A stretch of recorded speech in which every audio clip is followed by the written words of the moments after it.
E aí, parando para pensar, por que será que em toda cultura, em toda história, a humanidade parece ter essa necessidade de religião? Hoje, a gente vai fundo para tentar entender qual é a essência disso tudo. Para começar, saca só essa citação do historiador Jaroslav Pelikan. O homem é incuravelmente religioso. Pô, incuravelmente. É uma palavra bem forte, né?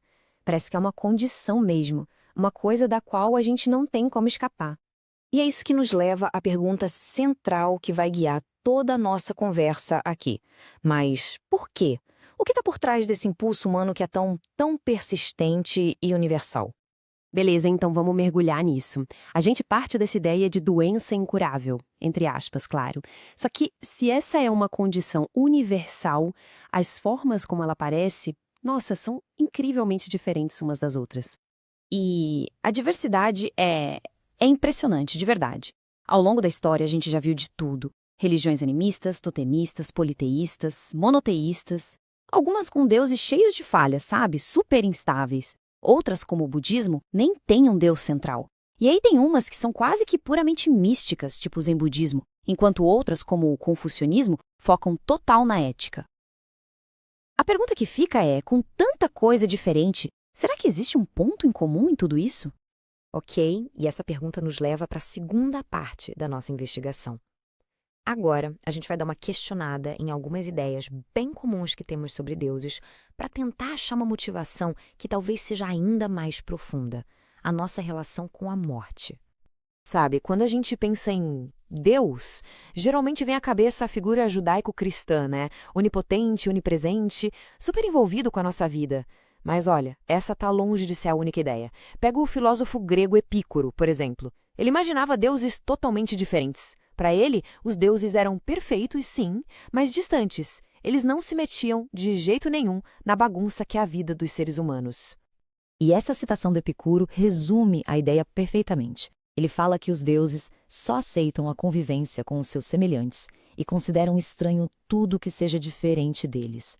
Ou seja, traduzindo, perfeição não se mistura com imperfeição. Simples assim.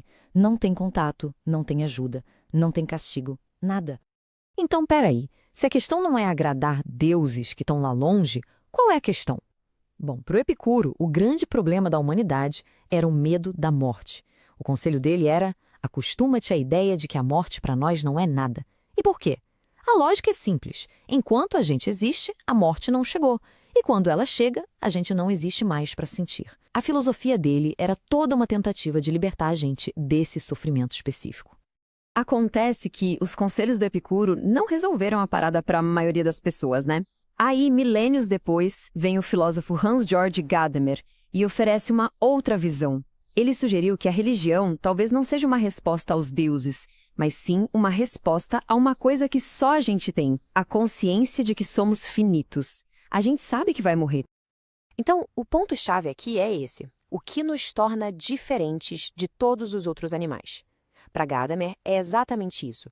A gente sabe dos nossos limites. Essa consciência da morte faz com que a gente queira, quase que por instinto, pensar para além dela.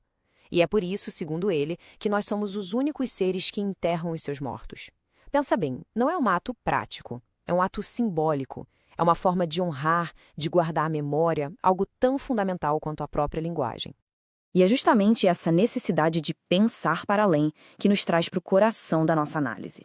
A gente vai explorar agora uma distinção que talvez seja a verdadeira essência de toda e qualquer religião: a oposição entre o sagrado e o profano. Olha que interessante. O teólogo Rudolf Otto criou um termo para descrever a base da experiência religiosa: o numinoso. E atenção, isso não é uma ideia, não é um código moral, é um sentimento. É aquela sensação de espanto, sabe? De medo e ao mesmo tempo de fascínio diante de um mistério gigantesco, avassalador, o que ele chamou de mysterium tremendum. Essa experiência, esse sentimento luminoso, acaba criando uma divisão fundamental no mundo. De um lado, a gente tem o profano, que é o quê? É o nosso dia a dia, o mundo comum, o trabalho, as coisas que a gente usa e descarta. Do outro lado, a gente tem o sagrado, que é o especial, o fora do comum, o proibido. E como disse o Otto, é um ganz andere, ou seja, algo totalmente outro. É essa separação que está na base de tudo. O exemplo perfeito disso é a palavra polinésia tabu. Ela significa literalmente completamente marcado.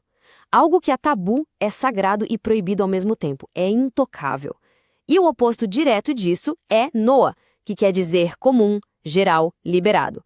Tá vendo a divisão aí? Bem clara. De um lado, o sagrado e proibido, do outro, o comum e que pode ser usado. Beleza.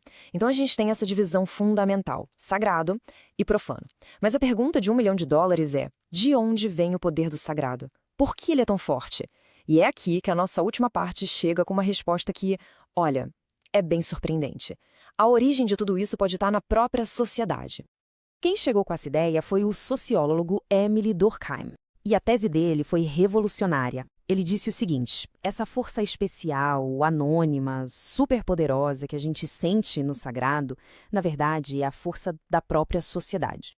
Vamos entender como ele chegou nessa conclusão, passo a passo. Primeiro, o Durkheim foi estudar o que se considerava a forma mais básica de religião na época, o totemismo australiano. Ele reparou que o totem, que era o objeto sagrado, não representava um deus específico, representava uma força, anônima, impessoal. Aí ele se perguntou, ok, que outra força na vida de uma pessoa é anônima, mais poderosa que qualquer um sozinho e exige obediência? A resposta que ele encontrou foi o clã, a sociedade. Então a conclusão dele é radical. Quando as pessoas adoram o sagrado, elas estão, na verdade, sem perceber, adorando o poder do seu próprio grupo. No fim das contas, para o Durkheim, Deus e sociedade seriam a mesma coisa. Tá, e como a gente amarra tudo isso? O mais fascinante dessa análise toda é que ela vai além da crença pessoal de cada um.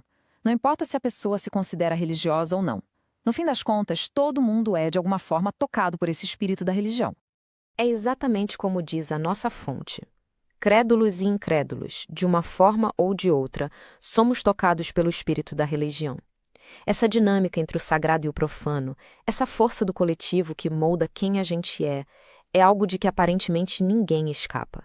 E tudo isso nos deixa com uma última pergunta para a gente pensar.